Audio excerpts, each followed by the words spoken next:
Hello दोस्तों, जय हिंद जय भारत। आज हम लोग टॉपिक करेंगे कि derivation of a mirror formula for a concave mirror when it forms a virtual image. यानी कि देखो, इससे पहले हम लोगों ने क्या किया था कि जो मिरर फॉर्मूला होता है, देखो मिरर फॉर्मूला तो हमें क्लास 10 से ही पता है कि मिरर फॉर्मूला क्या होता है। मिरर फॉर्मूला होता है 1/v plus 1/u equals to 1/f। लेकिन आप याद करो, क्या आपने क्लास 10th में क्वेश्चन मार्क लगाया था कि भाई ये फॉर्मूला कैसे आया, कहाँ से ड्राइव हुआ? वहाँ आप लोगों ने नहीं पूछा था, वहाँ आप लोगों को टीचर ने याद करा दिया था कि भाई 1/v प्लस 1/u 1/f के इक्वल होता है, याद कर लो। लेकिन यहाँ पर हम ड्राइव करके दिखाएंगे, और वो भी ड्राइव सिर्फ एक के लिए नहीं, कॉनकेव के लिए भी करके दिखाएंगे, कॉन्वेक्स के लिए भी करके दिखाएंगे, और कॉनकेव में भी दोनों के लिए। ऐसा नहीं कि अगर रियल इमेज बनेगी तो भी क्या यही फॉर्मूला रहेगा, और वर्चुअल इमेज बनेगी तो भी क्या यही फॉर्मूला रहेगा, क्योंकि भैया रियल इमेज में और वर्चुअल इमेज दोनों में ये यूज करते थे, वो तो हमें याद है। पर दोनों के लिए प्रूफ अलग अलग करना पड़ेगा। पहले वाली वीडियो में मैंने डिस्कस किया था रियल इमेज के लिए कि भाई यही मिरर फॉर्मूला होता है 1/v प्लस 1/u। अब मैं दिखाऊंगा कि वर्चुअल इमेज के लिए भी जो मिरर फॉर्मूला होता है वो 1/v प्लस 1/u 1/f ही होता है, और इसका डेरिवेशन। तो क्लियर हम लोग क्या करने वाले हैं, तो स्टार्ट कर लेना अपन। Consider an object A B placed on the principal axis of a concave mirror of small aperture between its P and F. अब देखो, चूंकि हम वर्चुअल इमेज के लिए डिजाइन कर रहे हैं मिरर फॉर्मूले को, तो आपको तो पता है कॉन्केव मिरर में सिर्फ अकेला एक ही केस है इसमें वर्चुअल इमेज बनती है, जब पोल और फोकस के बीच में ऑब्जेक्ट हो। जब आपका ऑब्जेक्ट पोल और फोकस के बीच में हो, सिर्फ तभी आपकी इमेज वर्चुअल बनती थी। तो वहां पर तो अपन का ऑप्शन थे रियल इमेज में, बट यहाँ ऑप्शन नहीं है। यहाँ हमें ऑब्जेक्ट पोल और फोकस के बीच में रखा। अब हमें पता है कि जब भी हम कोई ऑब्जेक्ट रखते हैं तो क्या होता है, उसकी इमेज बनती है। ए बी की इमेज बनी ए डैश बी डैश। अब इमेज कैसे बनी ये आपको भाई पता होना चाहिए। अगर आपको नहीं पता तो थोड़ा सा आइडिया दे देता हूँ कि पॉइंट ए से कम दो रे चाहिए। एक रे गई पैरेलल फोकस से गई, दूसरी रे निकली सेंटर कर्वेचर से वापस गई। ये लेफ्ट में मीट नहीं करेंगी तो पीछे जाके मीट कर जाती हैं, और जिस पॉइंट से रे निकलती हैं तो उस पॉइंट पर उसी की इमेज बनाती हैं। तो एक इमेज ए डैश मिल गई, और हमने पढ़ा था कि जो उसका दूसरा पॉइंट होता है यानी कि बी, उसकी इमेज हमेशा कहीं ना कहीं प्रिंसिपल एक्सिस पर ही बनती है, इसके जस्ट नीचे। तो ए डैश बी डैश, ठीक है, तो इसकी इमेज बन गई। और ज़्यादा अच्छे से डिटेल में पढ़ना हो तो भैया एक बार क्लास 10th की कोई वीडियो देख मारो, या मेरी देख लो, मास्टरी फिजिक्स पाठशाला क्लास 10th, तो उसमें भी आप समझ पाओगे कि इस तरीके से इमेज बनती है। वैसे मान के चलाऊँ कि आपको अच्छे से पता ही होगा। क्लियर है? तो ए बी की इमेज है। अब हमें बनाना है मिरर फॉर्मूला। अगर आप लोगों ने कॉनकेव मिरर का डेरिवेशन कर रखा है ना, रियल इमेज वाला, तो ये आप वैसे ही समझ जाओगे, बिल्कुल बहुत आसान है। ठीक है, तो डायग्राम आपके सामने है, स्टार्ट करते हैं अपन लोग इसको। तुमसे बोला गया है कि a virtual and direct image A dash B dash is form behind the mirror after reflection from the concave mirror. ठीक है, कॉनकेव मिरर से रिफ्लेक्ट करने के बाद ए बी ऑब्जेक्ट की image A dash B dash पीछे बन गई। Okay, use cartesian sign. ठीक है, साइन कन्वेंशन यूज करने। साइन कन्वेंशन क्या, फिर से वही बात, कॉनकेव मिरर के अंदर जो भी डिस्टेंस मेजर होगा वो पोल से होगा। पोल से इधर होगा तो नेगेटिव साइन लगेगा, पोल के इधर होगा तो पॉजिटिव साइन लगेगा, पोल से ऊपर होगा तो पॉजिटिव साइन लगेगा, पोल के नीचे होगा तो नेगेटिव साइन लगेगा। क्लियर है? तो ऑब्जेक्ट डिस्टेंस, अब देखो ये इन्होंने यहाँ पे मेंशन कर दिया जो जो इन्होंने इंडिकेट वहाँ पे किया हुआ, जैसे बीपी। अब देखो ये याद रख लो बस, क्या किया। अब देखो बीपी, बी से लेके पी तक का डिस्टेंस यू, एफ से लेके पी तक का डिस्टेंस फोकल लेंथ, सी से लेके पॉइंट पी तक का डिस्टेंस यानी C P equals to R, A से लेके पी तक का डिस्टेंस फिर तो यू ही है। क्लियर है? अब इसको यूज करेंगे, क्योंकि देखो जब बोला जाएगा बीपी तो बीपी बताना पड़ेगा ना कितना है यू। बीपी यानी क्या, पॉइंट बी से लेके पॉइंट पी तक का डिस्टेंस, और पॉइंट बी पर है ऑब्जेक्ट, तो ऑब्जेक्ट का पॉइंट बी से डिस्टेंस कहलाता है ऑब्जेक्ट डिस्टेंस यानी कि यू। तो हम बीपी डिस्टेंस को लिख सकते हैं यू, बस इतना यूज कर रहे हैं। ठीक है, और साइन हमें लगाने पड़ेंगे साइन कन्वेंशन के अकॉर्डिंग, कि अगर लेफ्ट में मेजर कर रहे हो तो नेगेटिव, राइट में मेजर कर रहे हो तो पॉजिटिव। ठीक है, जैसे पोल से लेके हम इमेज तक का डिस्टेंस क्या है v, तो इस केस में v को पॉजिटिव मेजर करना पड़ेगा, इधर साइड वालों को नेगेटिव, यानी फोकल लेंथ नेगेटिव मेजर होगी, u नेगेटिव मेजर होगा, लेकिन v पॉजिटिव होगा क्योंकि राइट साइड में मेजर करेंगे। क्लियर है? आगे बढ़ते हैं। अब देखो ये सारी चीजें तो क्लियर हो गई। नेक्स्ट,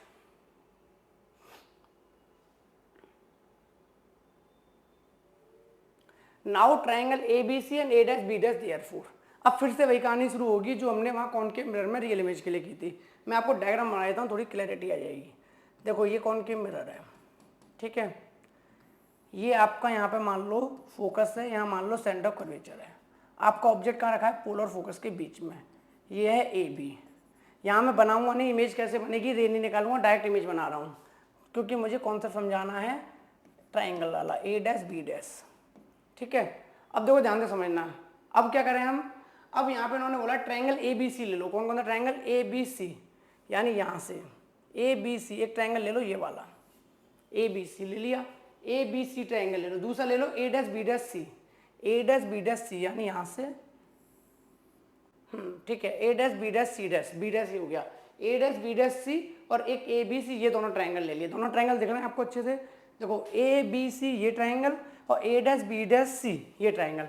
इन दोनों ट्राइंगल की पहले बात होगी, जैसे वहाँ बात की थी सेम वही वाली बात है, लेकिन यहाँ पे ट्राइंगल अलग अलग ले रहे हैं, ठीक है। सेम कॉन्सेप्ट, अगर वहाँ कॉन्सेप्ट क्लियर हो गया ना तो यहाँ तो वैसे ही समझ आ जाएगा। अब देखो A B C triangle A dash B dash C के सिमिलर होगा। क्यों सिमिलर होगा, देखो ये 90 ये 90, ये एंगल कॉमन, तो तीसरा वाला तो वैसे इक्वल होगा क्योंकि एंगल सम प्रॉपर्टी, ट्राइंगल का सम 180 होता है। अगर दो एंगल इक्वल है किन्हीं दो ट्राइंगल के, तो तीसरा तो वैसे इक्वल होगा, ठीक है।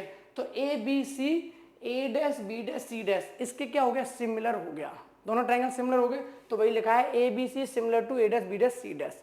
अब आपको पता है जब भी दो ट्राइंगल सिमिलर होते हैं तो उनकी जो करेस्पॉन्डिंग साइड्स होती हैं उनका जो रेशियो होता है वो भी इक्वल होता है। जैसे A dash B dash by A B, A dash B dash upon A B, जो इसका रेशियो है वो दूसरी वाली साइड यानी कोई भी ले लो, बी डैश सी और बी सी इक्वल होगा, बी डैश सी और बी सी इनके इक्वल होगा, और तीसरे वाले के यानी कि ए डैश सी और ए सी के। बट हमें इसकी जरूरत नहीं है तो हम दो साइड का रेशियो ही लेंगे, तो वही यहाँ पर लिया हुआ, ध्यान से देखो, A B upon A dash B dash equal to C B upon C B dash.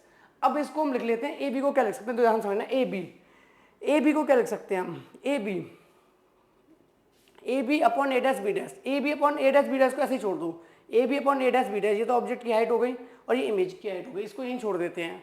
अब देखो C B upon C B dash को अपन रिप्रेजेंट करते हैं, किस तरीके से रिप्रेजेंट करते हैं, सी बी, देखो ध्यान दो ना, सी बी कहाँ पर है, सी से लेके बी, ये यहाँ तक है। अब मुझे एक बात बताओ, ये तो बीच में ही फंस गया, सी से बी तक का डिस्टेंस, क्योंकि हमारा डिस्टेंस तो पोल से मेजर होता है, तो इसको मैं क्या लिख सकता हूँ, इसको मैं लिख सकता हूँ C P minus B P, C P यानी पी से लेके पॉइंट सी तक का डिस्टेंस और बी से लेके पॉइंट पी तक का डिस्टेंस, ऐसे माइनस कर दो, इतना पार्ट निकल आएगा, इतने वाले पार्ट में से इतना माइनस कर दो, बचा हुआ पार्ट निकल जाएगा। C P minus B P, तो देखो वही लिखा है C P minus B P.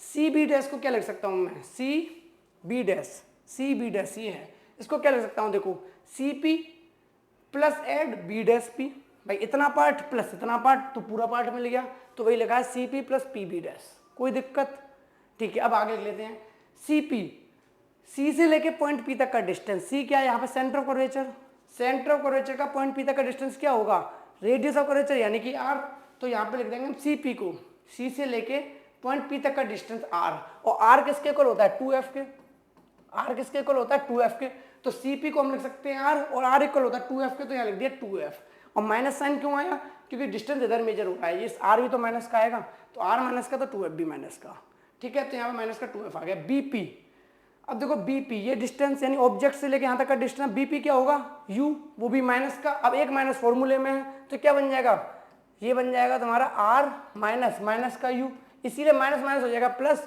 तो प्लस का u बन गया।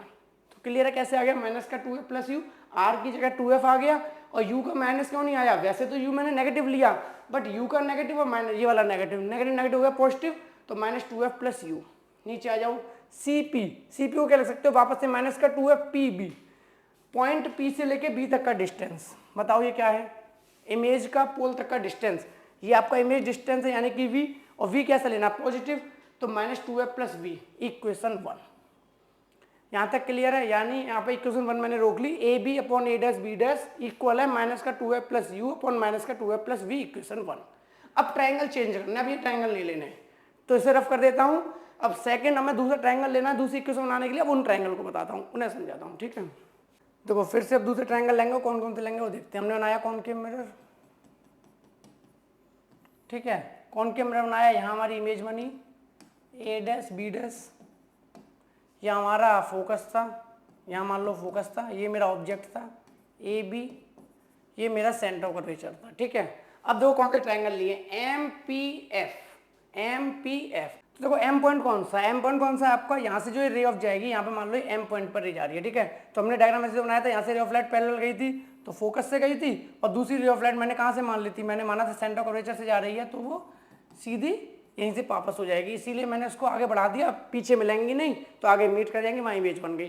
तो एम पॉइंट हमारा ये है, अब देखो कौन कौन से ट्राइंगल लिए, देखो M P F, M P और एफ, एम पी एफ यानी ये वाला ट्राइंगल, यहाँ डायग्राम में रेड से बना देता हूँ उसको, ये लिया है एम पी एफ, ठीक है, ये वाला ट्राइंगल एम पी एफ, ये ट्राइंगल लिया है एक, और दूसरा लिया है A dash B dash F, यानी ए डैश बी डैश एफ, ए डैश बी डैश और एफ, यानी ये वाला दोनों ट्राइंगल दिख रहा है रेड से, देखो एम पी एफ एक ये triangle, A dash B dash F ये ट्राइंगल। अब देखो ये दोनों ट्राइंगल भी सिमिलर होंगे, आपको देख के दिखाई दे रहा दोनों सेम बेस पे, देखो ये ट्राइंगल कॉमन, ये 90 ये 90, तीसरा एंगल इक्वल होगा, तो यानी एम पी एफ और ए डैश बी डैश एफ दोनों ट्राइंगल हो गए सिमिलर। अब जब दोनों ट्राइंगल सिमिलर हो गए तो यहाँ पे वही हो जाएगा कि इनकी साइड्स का रेशियो इक्वल होगा, तो एम पी एफ सिमिलर है किसके, ए डैश बी डैश एफ के। अब अगर ये दोनों ट्राइंगल सिमिलर हैं तो M P upon A dash B, यानी देखो यहाँ से यहाँ तक एम पी यानी ये upon A dash B dash, ये वाली साइड्स, ठीक है, M P upon A dash B dash, ए वाली साइड्स का रेशियो किसके साथ, ये वाली बी एफ और पी एफ, इन दोनों साइड्स का रेशियो सेम होगा, तो वही लिखा है M P upon A dash B dash equal होगा F P upon F B के, यानी एफ पी कहाँ पर है, देखो एफ पी किसके इक्वल होगा, बी एफ के, तो इनका रेशियो इक्वल होगा, क्योंकि ये वाली चीज़ हमें सिमिलरिटी में सिखाई गई है, जब दो ट्राइंगल सिमिलर हों तो जो उनकी साइड्स होती हैं उनका रेशियो इक्वल होता है, यानी M P upon A dash B dash equal होगा F P upon F B dash के। अब देखो F P upon F B dash को क्या लिख सकता हूँ, देखना एफ पी कहाँ है, ध्यान दे, देखो एफ पी है ये रहा डिस्टेंस।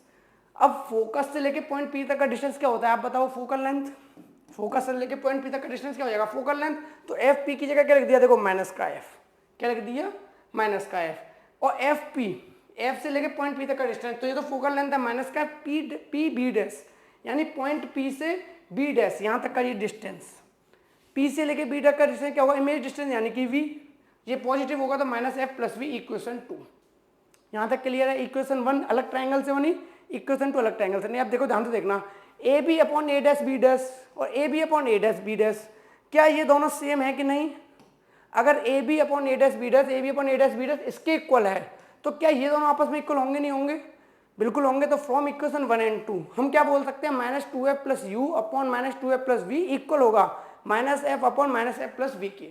आगे कैलकुलेट करते हैं क्या होगा, जब ये दोनों चीज़ें इक्वल होंगी इस तरीके से तो सॉल्व क्या करेंगे, क्रॉस मल्टीप्लाई कर दो, क्रॉस मल्टीप्लाई करो क्या हो जाएगा, वो हो जाएगा माइनस का 2f स्क्वायर, देखो ये माइनस ये बन जाएगा प्लस, तो 2f square plus 2f square plus क्या बन जाएगा, अब आगे F U plus F U, आगे माइनस 2fb माइनस 2fb, फिर उसके बाद v into U plus you V equal to, अब सेम यहाँ पे मल्टीप्लाई कर दो, माइनस इंटू 2f तो क्या हो जाएगा माइनस माइनस प्लस, तो 2f square equals to 2f square minus का एफ वी, चेक करना वही लिखा हुआ है जो मैंने लिखा है, 2f square minus F U minus का एफ यू, ठीक है, ये किसका आएगा, माइनस का एफ यू, हाँ क्योंकि माइनस प्लस पॉजिटिव है, ये माइनस का आएगा, क्योंकि देखो ना प्लस का यू माइनस का F, minus F into plus U minus का एफ यू, ओके, माइनस का F U minus 2fb plus U B equal to 2f square minus का एफ बी। यहाँ तक क्लियर, आगे कैलकुलेट करते हैं। अब देखो 2f स्क्वायर से 2f स्क्वायर क्या हो गया, कट कर गया, तो यहाँ क्या बचा आपका एफ वी माइनस का एफ बी माइनस का F U plus you V equal to 0, clear है। अब देखो यू वी इक्वल टू क्या लिख सकता हूँ, इसको मैं इधर पहुँचा दो तो F we plus F U लिख सकता हूँ, यू वी इक्वल टू क्या लिख सकता हूँ, एफ वी को भी इधर पहुँचा दो राइट साइड में और एफ यू को भी पहुँचा दो राइट साइड में, तो यू वी इक्वल टू हो गया f we plus F u, clear है। Dividing by u v f on both side, u v f का डिवाइड कर दो, तुम्हारा ये क्या है, ये हमारा है u v plus you v equals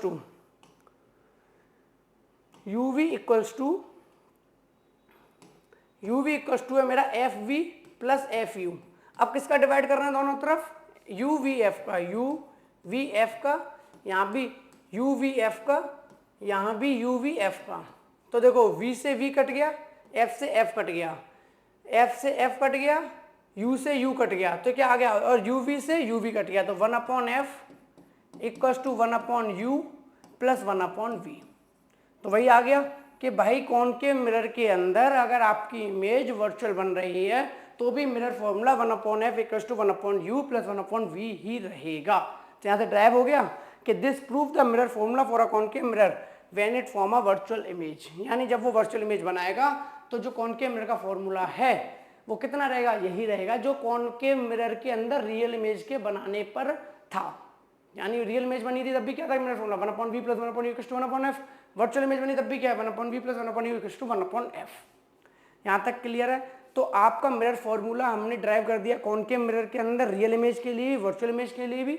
अब हम नेक्स्ट क्लास में डिस्कस करेंगे कॉन्वेक्स मिरर का मिरर फॉर्मूला क्या होता है, उसको ड्राइव करेंगे। हालांकि आपको याद है कि कॉन्वेक्स मिरर का भी मिरर फॉर्मूला यही होता है, तो इसको भी ड्राइव करके दिखाएंगे। लेकिन कॉन्वेक्स मिरर में अच्छी बात यह कि रियल इमेज तो बनती नहीं है, तो वहां से एक केस करना पड़ेगा कि कॉन्वेक्स मिरर का मिरर फॉर्मूला फिर सिर्फ वर्चुअल इमेज के लिए, क्योंकि यहाँ तो दो इमेज बनती थी ना, रियल और वर्चुअल दोनों। तो रियल के लिए दिखाया पहले, अब वर्चुअल के लिए दिखाया।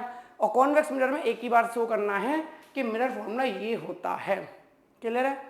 आई होप यहाँ तक आपको कॉन्सेप्ट समझ आ गया होगा। फिर भी अगर कोई डाउट रह गया हो तो आप मुझे कमेंट सेक्शन में कमेंट करके बता देना। मिलते हैं फिर अपन नेक्स्ट वीडियो में अपने नए कॉन्सेप्ट के साथ। Thank you so much.